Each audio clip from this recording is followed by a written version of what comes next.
근데 여기가 아프다. 그러면 테니스 엘보일 수 있습니다.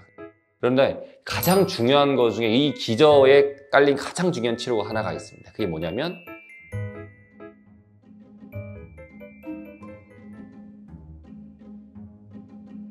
헤라 클래스!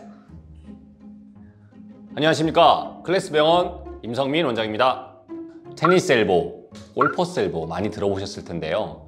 이것은 별명입니다. 쉽게 얘기해서. 별명이 아닌 정식 명칭은 사실은 굉장히 좀 어렵습니다. 그 다음에 조금 더 쉽게 말씀드릴 수 있는 건 외상과염, 내상과염 이렇게 얘기도 하는데 아주 더 자세하게 얘기하자면 내상과염과 내상과염도 아주 정확한 명칭은 아닙니다. 염증하고 조금 다르고요. 외측에 있는 건에 병증이 생긴 것이 정확한 진단명이고요. 내측에 있는 건에 병증이 생긴 것이 이제 골퍼스 엘보, 바깥쪽 외측에 생긴 것이 테니스 엘보 이렇게 말씀드릴 수 있겠습니다.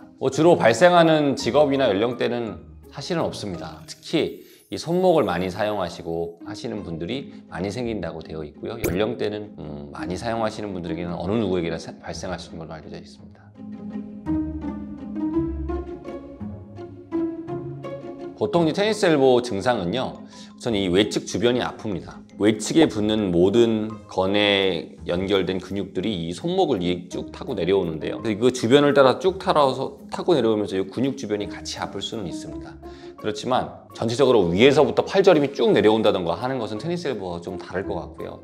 테니스 엘보는 기억하실 것은 외측 외상과 근처의 통증과 그 주변 부의 통증까지만 해당할 것 같고요. 그게 아파서 조금 힘이 빠진다 그러면 그럴 수 있을 것 같은데 무조건 전형적으로 힘 빠지는데 테니스 엘보다 그렇게 하기엔 조금 어려울 것 같고요.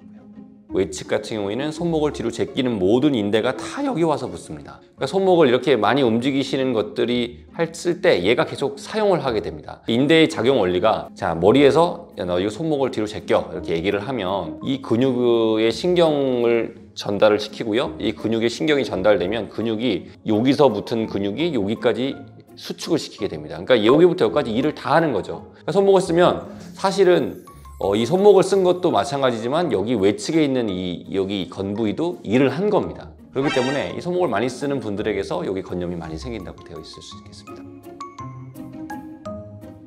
그냥 팔꿈치 주변에 이렇게 팔목을 이렇게 펴시고요. 이 바깥쪽 주변으로 아프다 그러면 테니스 엘보에 가까우실 것 같고요. 그 다음에 이제 이렇게 좀 손목을 뒤로 제끼려고 하는데 한 손으로 좀 막아보세요. 그래서 옮기려고 막으려고 하는데 여기가 아프다.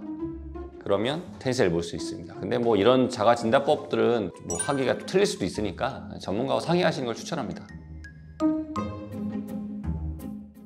그러니까 결국에 직업병들이 많습니다. 그러니까 직업병들을 가진 분들은 이게 과상으로 인해서 생겼으니까 사용을 하지 마시라고 그냥 말씀드리면 참 쉬운데 직업이랑 관련된데 어떻게 그게 쉽겠습니까? 이런 우리가 염증, 건병증, 이 염증을 제거하기 위해서 쓸 수 있는 방법에는 아까 전에 설명드린 대로 덜 침수적인 방법이 있습니다. 덜 침수적인 방법부터 말씀을 드리면 약물 치료, 우리가 보통 얘기하는 체외축약파 치료 같은 대표적으로 말씀드릴 수 있고요. 그 다음에 할 수 있는 것으로는 이제 주사 치료도 해볼 수 있고요. 맨 마지막으로는 수술적 치료도 해볼 수 있겠습니다. 그런데 가장 중요한 것 중에 이 기저에 깔린 가장 중요한 치료가 하나가 있습니다. 그게 뭐냐면 스트레칭입니다. 스트레칭이 기본적으로 돼야 됩니다. 이렇게 외상과염, 아킬레스 건염, 족저근막염 이렇게 뒤에 염자리 붙은 애들은 스트레칭이 가장 중요한 기본적인 치료입니다. 이게 바탕으로 되고 나머지 치료들이 있습니다. 저희들이 보통 스트레칭하는 방법들을 많이 말씀을 드리고요. 스트레칭을 기본으로 한 상황 속에서 절 침수적인 방법부터 침수적인 치료까지 다 해볼 수 있습니다. 그래서 정석대로 한다고 그러면 당연히 이걸 시도해보고 안 되면 이것도 시도해보고 안 되면 이것도 시도해보는 방법을 사용하고 있습니다. 당연히 뒤로 갈수록 침수적일수록 효과가 더 드라마틱하게 좋아지겠지만 덜 침수적인 방법으로 좋아진다 그러면 그걸로 만족할 수 있을 것 같고요. 그렇지만 이 모든 치료 중에는 스트레칭이 기본이다. 그리고 100점짜리는 사실 없다. 다 해봤자 차선책이니까 이렇게 말씀드립니다. 이렇게 말씀을 좀 장황하게 드렸는데 혹시라도 궁금하거나 물어보고 싶은 점이 있으시다고 하시면 여기 댓글창 통해서 알려주십시오. 그러면 성심성의껏 답변하도록 하겠습니다. 이상으로 클래스 병원 임성민 원장이었습니다. 감사합니다. 헤라 클래스!